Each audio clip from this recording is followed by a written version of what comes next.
Alcohol এবং sulphuric অ্যাসিডের বিক্রিয়ায় ভিন্ন ভিন্ন শর্তে ভিন্ন ভিন্ন যৌগ উৎপাদন। হচ্ছে আমাদের হেডলাইন, অ্যালকোহল এবং সালফিউরিক অ্যাসিডের বিক্রিয়ায় ভিন্ন ভিন্ন শর্ত সাপেক্ষে কি উৎপন্ন হবে? ভিন্ন ভিন্ন যৌগ উৎপন্ন হবে। কি রকম? আমরা যদি দেখি, আমরা অ্যালকোহলের বংশের যে কোনো একজন নিলাম, দেখো এবার তুমি পরে লেখাবে, দেখো CH3CH2OH মানে কি ইথানল, এর সাথে তুমি কি যোগ করছো? মনে করো সালফিউরিক অ্যাসিড যোগ করছো, H2SO4। তখন যোগ করলে ভিন্ন ভিন্ন শর্ত সাপেক্ষে ভিন্ন ভিন্ন যৌগ উৎপন্ন হবে। মানে কি দেখো, কখনো এটা থেকে হচ্ছে CH2 ডাবল বন্ড CH2 এটা উৎপন্ন হবে, যার নাম কি ইথিন। ইথানল থেকে ইথিন হইছে। যদি প্রোপানল হইতো তাহলে প্রোপিন হইতো, বিউটানল হইলে বিউটিন হইতো। আবার কখনো কখনো হচ্ছে এটা উৎপন্ন হয় CH3 CH2O CH2 CH3 এটা উৎপন্ন হয়।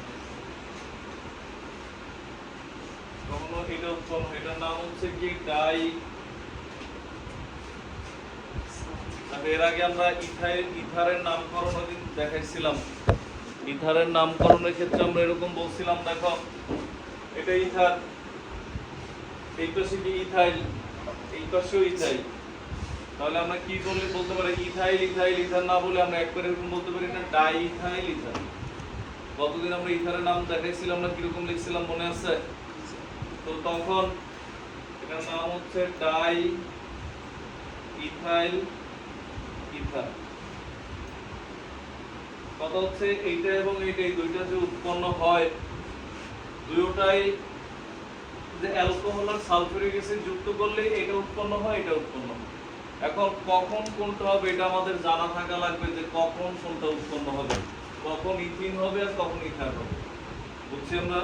এটার জন্য শর্তটা মেইন, উদ্দীপকের শর্ত দেয়া থাকবে।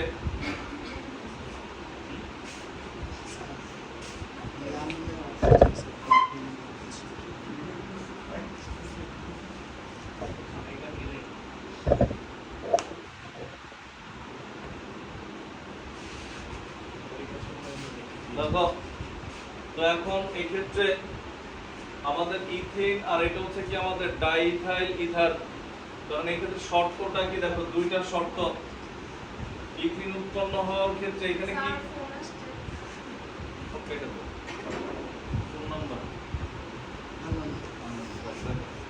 তো ইথিন উৎপন্ন হওয়ার ক্ষেত্রে এই যে আমরা অ্যালকোহল আর সালফিউরিক অ্যাসিড নিচ্ছে, এই দুইটার মধ্যে যে কোনো একটা বেশি থাকে। যেমন অ্যালকিন উৎপন্ন হওয়ার ক্ষেত্রে যখন ইথিন উৎপন্ন হয় তখন হচ্ছে H2SO4 অতিরিক্ত থাকে। মানে কি এটা অতিরিক্ত মানে কি বলতে পারো? মানে হচ্ছে এই দুইটাতে যোগ করলাম অ্যালকোহল আর সালফিউরিক অ্যাসিড, অ্যালকোহলের সাথে বিক্রিয়া করা শেষ, এরপরেও সালফিউরিক অ্যাসিড কি থাকে? কিছুটা অবশিষ্ট থাকে। মানে এক্সট্রা কি থাকে? মানে অ্যালকোহলের তুলনায় সালফিউরিক অ্যাসিডের পরিমাণ যদি বেশি হয় তখন অ্যালকিন উৎপন্ন হবে। আর এটার ক্ষেত্রে হচ্ছে অ্যালকোহল মানে কি CH3CH2OH, শেষ পর্যন্ত খেয়াল করো এটা অতিরিক্ত থাকে। মানে উদ্দীপকে বলে দিবে যে অতিরিক্ত পরিমাণ, উদ্দীপকে আমাদের বলে দিবে যে অতিরিক্ত পরিমাণ অ্যালকোহলের সাথে সালফিউরিক অ্যাসিডের বিক্রিয়া, অথবা বলবো অতিরিক্ত পরিমাণ সালফিউরিক অ্যাসিডের সাথে অ্যালকোহলের বিক্রিয়া, যে কোনো একটা কি থাকবে? বেশি থাকবে। বুঝছো কথাগুলো?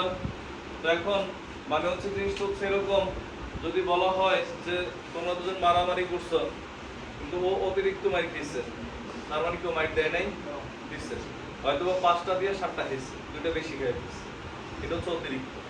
বোঝা গেছে যে কাটাকাটি করার পরেও তুমি লাভে আছো। যে মনে করো 5টা খুশি খেয়েও তুমি লাভে আছো, খুশি তুমি, তোমার গাল ফুলে গেছে এরপর তুমি খুশি, কারণ কি আরেকজনের 2 গাল ফুলে গেছে, দেখো তুমি লাভে আছো। দেখো তো এখানে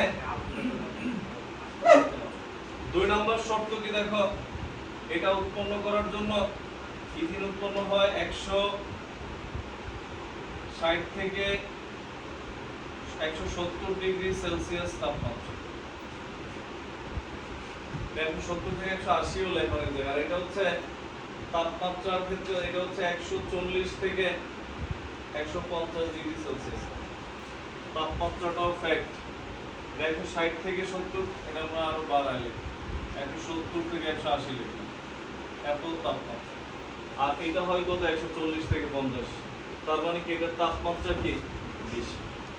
এখন ভালো করে খেয়াল করো, এটা আমরা লিখি হচ্ছে মনে করো এ, এটা লিখলাম বি। এ যৌগের প্রস্তুতি অলরেডি আমরা পড়ে আসছি কোন জায়গায়, অ্যালকিন প্রস্তুতের 1 নাম্বারটা দেখো পিছে যায়। অ্যালকিন প্রস্তুতির 1 নাম্বারটা দেখো,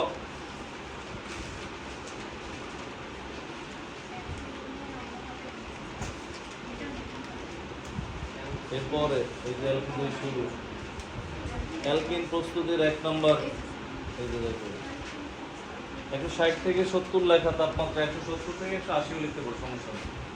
তো দেখো অ্যালকিন প্রস্তুতির 1 নাম্বারটা কি ছিল আমরা যদি দেখি, দেখো ওই বিক্রিয়াটা আমরা আবার লিখে দেব। এটা কোনটা জানো, এটা হচ্ছে তোমার ওই যে আমরা পড়াইছিলাম যে একজন রাজনৈতিক নেতা এসে ওই যে কাউরে উঠাই নিয়ে গেছে, ওই জায়গায় ও সান্ত্বনা দিতে আসছে, আমরা বলছিলাম না ওই বিক্রিয়াটা। তখন কি হয় দেখো CH3 CH2 শেষ পর্যন্ত খেয়াল করো, পরে লিখো plus sulphuric acid H2SO4 H2SO4, যে কোনো পানি বের হয়ে গেছিল তখন কি উৎপন্ন হয়েছিল দেখো, CH3 ওই জায়গাতে সালফিউরিক অ্যাসিড প্রবেশ করছে, CH2SO4H প্লাস পানি উৎপন্ন হয়েছিল।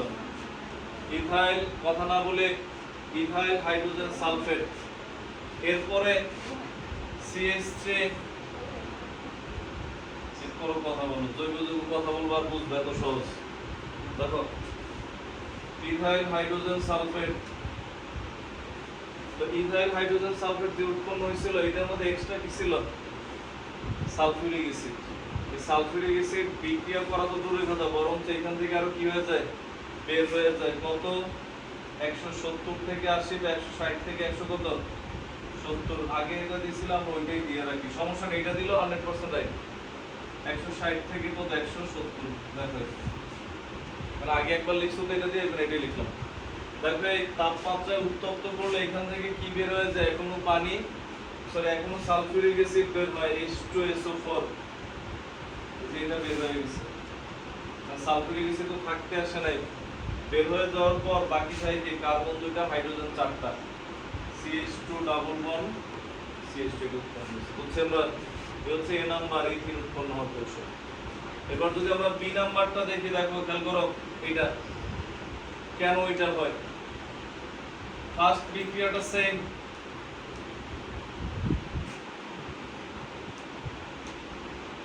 লেখালেখি বন্ধ, আগে দেখো CH3 CH2SO4H প্লাস H2। এখানে এই প্রথম বিক্রিয়ায় অ্যালকোহল আর সালফিউরিক অ্যাসিড এরা বিক্রিয়া করার পর অবশিষ্ট কি ছিল, এটার ক্ষেত্রে কি অবশিষ্ট ছিল, এটা পরিমাণে বেশি নিছিলাম। বুঝছেন না, এরা দুইজন বিক্রিয়া করার পরে এটা কেন বেশি, এটা উৎপন্ন এই সালফিউরিক অ্যাসিড যদি বেশি নেই, মানে অতিরিক্ত যে সালফিউরিক অ্যাসিডটা থেকে যায় সে আর কি করে না, এখানে বিক্রিয়া করে না, কারণ বরঞ্চ আবার সালফিউরিক অ্যাসিড বের হয়ে গেছে। আর এই বিক্রিয়া দেখো, এই বিক্রিয়া যেটা সেম, বিক্রিয়া করার পর অবশিষ্ট কি আছে, এখানে অ্যালকোহল আছে না, ওই আরো যে অ্যালকোহল আছে সে আবার বিক্রিয়া করে। ভালো করে বুঝছো তো, এখানে যখন আমরা যোগ করছে, যে মনে করো হচ্ছে এটা অতিরিক্ত বলতে এই দুইটা যখন নিচ্ছে এটার তুলনায় সালফিউরিক অ্যাসিড বেশি, এরা যখন বিক্রিয়া করে, বিক্রিয়া করার পর এখানে কে বেশি, কে এক্সট্রা থেকে যায়, সালফিউরিক অ্যাসিড থেকে যায়। সালফিউরিক অ্যাসিড কি করে না, বিক্রিয়া করে না। আর এইখানে এক্সট্রা কে থাকে, অ্যালকোহল। ওই এক্সট্রা অ্যালকোহল হচ্ছে আবার যারা উৎপন্ন হয়েছে এদের সাথে বিক্রিয়া করে। তো তখন সেকেন্ড বিক্রিয়াটা কি হয়, উৎপন্ন হয়েছিল কি CH3 CH2SO4H প্লাস যদি এক্সট্রা যে অ্যালকোহল থাকে আরো CH3 CH2OH। বুঝছি আমরা কেন এখানে এই বিক্রিয়া হয় না, কারণ এখানে তো অ্যালকোহল ছিলই না। বুঝছি আমরা, হ্যাঁ। তো তখন এই বিক্রিয়ায়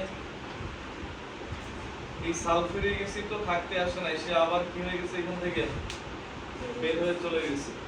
এটা থাকার কথা না। এরপর বাকি থাকে কি আমরা দেখি যে এখানে যারা আছে যে অ্যালকোহল CH3 CH2O এই কোণ তো লিখলাম, এই কোণ তো লিখলাম এই এতটুকু। এরপর বাকি থাকে কি দেখো তোমরা খুঁজে খুঁজে বের করি, এই একটা হাইড্রোজেন, এখানে একটা হাইড্রোজেন, দুইটা হাইড্রোজেন, এই একটা কার্বন, মানে এরা মিলে কি হয় CH2 আর এই একটা CH3।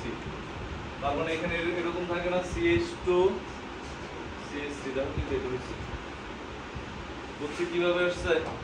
এটা বের হয়ে যাওয়ার পর এই যে এখানে এই কোণ তো চলে গেছে, এই একটা হাইড্রোজেন, এই একটা হাইড্রোজেন, দুইটা হাইড্রোজেন, একটা কার্বন CH2, তাই হচ্ছে CH3। তখন হচ্ছে যে ডাই বুঝছি, পুরো ক্লিয়ার। শর্ত কি বোঝা গেছে? শর্ত মেইন শর্ত হচ্ছে তাপমাত্রাও মেইন না, শর্ত মেইন হচ্ছে কোনটা এক্সট্রা। যদি অ্যালকোহল এক্সট্রা থাকে তাহলে ইথার উৎপন্ন হবে, আর সালফিউরিক এক্সট্রা থাকলে অ্যাসিড এক্সট্রা থাকলে কি হবে? অ্যালকিন উৎপন্ন হবে। এটা দিয়ে কিন্তু প্রায় উদ্দীপক দেয়। আমরা যখন সিকিউ করাবো এই জন্য তোমার মাথায় থাকা লাগবে কি এক্সট্রা থাকলে কি হবে।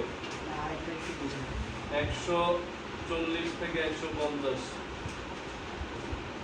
মানে এখানে এই যে অ্যালকোহল যে বিক্রিয়া করলো, অ্যালকোহলটা পাইছি কি আমরা প্রথমে তো একবার বিক্রিয়া করছে, আবার পাইলাম কোথায়?